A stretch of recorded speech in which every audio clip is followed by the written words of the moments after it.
Daily taste the daily. Chevella రహదారిపై మిర్జాగూడ వద్ద bus tipper ఢీకొన్న ఘటన మరవక ముందే తాండూరులో మరో యాక్సిడెంట్ జరగడం కలకలం రేపింది. వేగంగా వస్తున్న లారీని ఎదురుగా వస్తున్న కర్ణాటకకు చెందిన ఆర్టీసీ బస్సు ఢీకొట్టింది. వికారాబాద్ జిల్లా తాండూరు మండలం కరణ్కోట్ సమీపంలో ఈ ఘటన జరిగింది. అయితే ఈ ఘటనలో ప్రయాణికులు సురక్షితంగా బయటపడ్డారు.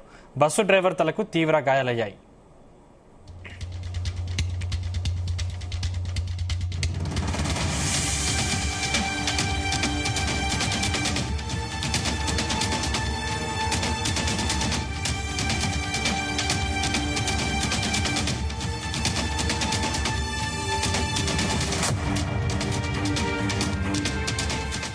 ఇదే అంశానికి సంబంధించిన మరిన్ని పూర్తి డీటెయిల్స్ మా క్రైమ్ బ్యూరో చీఫ్ రవితేజ అందిస్తారు. రవితేజ, చేవెళ్ల మిర్జాగూడ బస్సు ఘటన మరవక ముందే 24 గంటలు గడవక ముందే మళ్ళీ అదే రహదారి పైన మరో ఘోర రోడ్డు ప్రమాదం చోటు చేసుకుంది.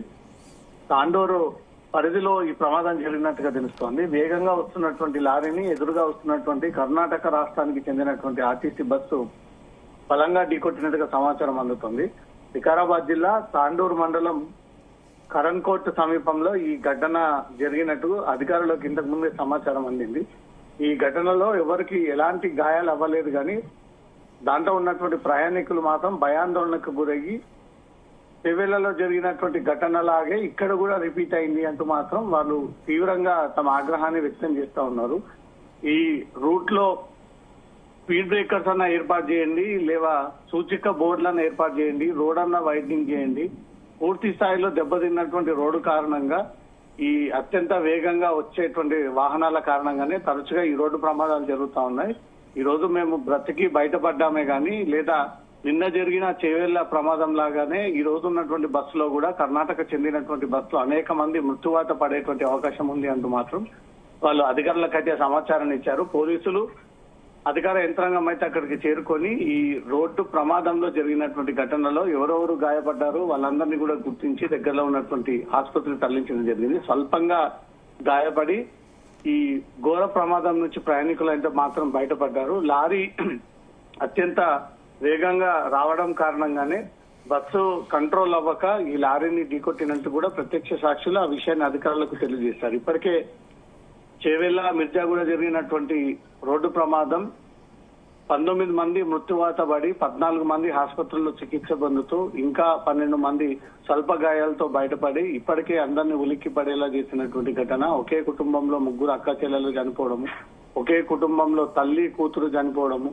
ఒకే కుటుంబంలో కొడుకు బ్రతికి బయటపడి తండ్రి చనిపోవడము, చాలా ఎమోషనల్ గా జరిగినటువంటి ఈ ఘటన అందరినీ కలిసివేసింది, అందరినీ బాధకు గురి చేసింది. తాండూరు, వికారాబాద్, చేవెళ్ల, కొడంగల్ ప్రాంగణంలో రోడ్ ఎక్కాలంటే భయపడాల్సినటువంటి డేంజర్ పరిస్థితులు నెలకొన్నాయి. అలాంటి ఘటన మరవక ముందే ఇప్పటికే ప్రజలందరూ కూడా శోక సంద్రంలో ఉన్నటువంటి ఈ సందర్భంలో మళ్లీ తాండూరు ప్రాంగణంలో ఇదే ఆర్టీసీ బస్సు, అది కర్ణాటక రాష్ట్రానికి చెందినటువంటి బస్సు కావడము, ఇటువైపుగా లారీ వచ్చి అత్యంత వేగంగా ఈ బస్సుని ఢీకొనడంతో బస్సులో ఉన్నటువంటి ప్రయాణికులకు ఎలాంటి గాయాలు అవ్వలేదు, కానీ త్రుటిలో పెద్ద ప్రమాదమే తప్పిందని అనుకోవాలి. ఈ చిన్న రోడ్లలో వేగంగా వచ్చి ఈ వాహనాలు ఢీకొట్టడం కారణంగా అనేక మృత్యువాత పడాల్సి వస్తా ఉంది, వాహనాలు తీవ్రంగా ధ్వంసం అవ్వాల్సి వస్తుంది అంటూ మాత్రం ఆగ్రహాన్ని వ్యక్తం చేస్తూ అధికారులకు ఒక ఫిర్యాదు అయితే అందజేసినట్టుగా తెలుస్తుంది. సందీప్, రోడ్ల గురించి స్థానికులు నిలదీస్తున్నటువంటి పరిస్థితి కనిపిస్తోంది. అసలు రోడ్లకు సంబంధించి ఇప్పటివరకు అధికారులు ఏమైనా స్పందించారా? నిన్న చేవెళ్ల రాజకీయ నాయకులు, వివిధ ఎన్జిఓలు, స్థానికులు, గ్రామస్తులంతా కూడా రోడ్లపైకి వచ్చి కొద్దిసేపు రోడ్లపైన బైఠాయించి పెద్ద మొత్తంలో ప్రభుత్వానికి వ్యతిరేకంగా నినాదాలు చేసుకుంటూ ఆందోళన చేస్తూ ధర్నాకు దిగినటువంటి పరిస్థితి. కానీ ఇదంతా ట్రిబ్యునల్ పరిధిలో ఉన్నటువంటి అంశం.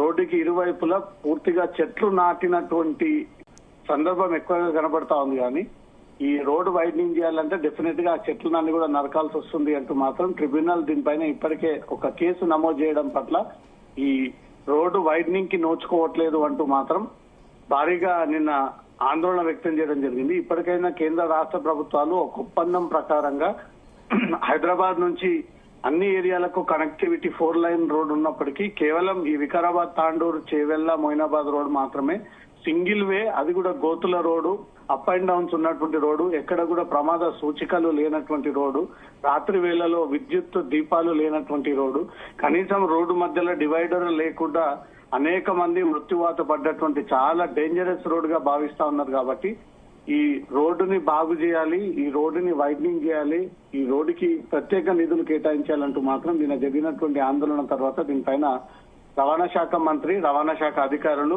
ఈ రోడ్డుకు సంబంధించినటువంటి పూర్వ ట్రాక్ రికార్డ్ అంతా కూడా బయటకు తీసి దానిపైన పరిశీలన చేపడతా ఉన్నారు. అది కేంద్ర ట్రిబ్యునల్లో ఉన్నటువంటి కేసు అంశం కాబట్టి దీంట్లో ఎవరు వ్యక్తిగతంగా జోక్యం చేసుకునేటువంటి అవకాశాలు ఉండవు. కాబట్టి ఈ కేసుకు సంబంధించి క్లియరెన్స్ వస్తే తప్ప ఈ ఏరియాకి రోడ్డుకి నోచుకోలేనటువంటి పరిస్థితి. కాబట్టి నిన్న ప్రజల ఆందోళన, ప్రజల అర్తనాదాలు, ప్రజల ఆగ్రహం, ప్రజల వ్యతిరేకత అటు ప్రభుత్వం కేంద్ర రాష్ట్ర పైన పెరుగుతూ ఒత్తిడి చేస్తా ఉన్నారు. కాబట్టి దీనిపైన త్వరలో తెలంగాణ ప్రభుత్వం ఒక నిర్ణయం తీసుకునేటువంటి అవకాశం ఉంది. నిన్న జరిగినటువంటి రోడ్డు ప్రమాదం, అంతకుముందు జరిగినటువంటి భార్యాభర్తలు చనిపోయినటువంటి ప్రమాదం, మళ్ళీ ఈ రోజు తాండూరులో జరిగినటువంటి ప్రమాదం, వరుసగా వారంలో 2-3 సార్లు ఈ ప్రమాదాల్లో సామాన్య వ్యక్తులు, రైతులు బలైపోతా ఉన్నారు. ఈ రోడ్డు నమ్ముకొని ఉండి ఏదైతే రైతాంగం ఉదయం లేచి తమ అగ్రికల్చర్ ఫీల్డ్కి వెళ్తున్నటువంటి క్రమంలోనే ఈ రైతులు ఎక్కువ మంది చనిపోయినటువంటి రికార్డ్స్ ఉన్నాయంటూ మాత్రం వారు వ్యాపతా ఉన్నారు. దీనిపైన రవాణా శాఖ అధికారులు రిపోర్ట్ ని బట్టి రాష్ట్రం, కేంద్ర ప్రభుత్వం ఒక నిర్ణయం తీసుకునేటువంటి అవకాశం ఉంది. Thank you Raviteja.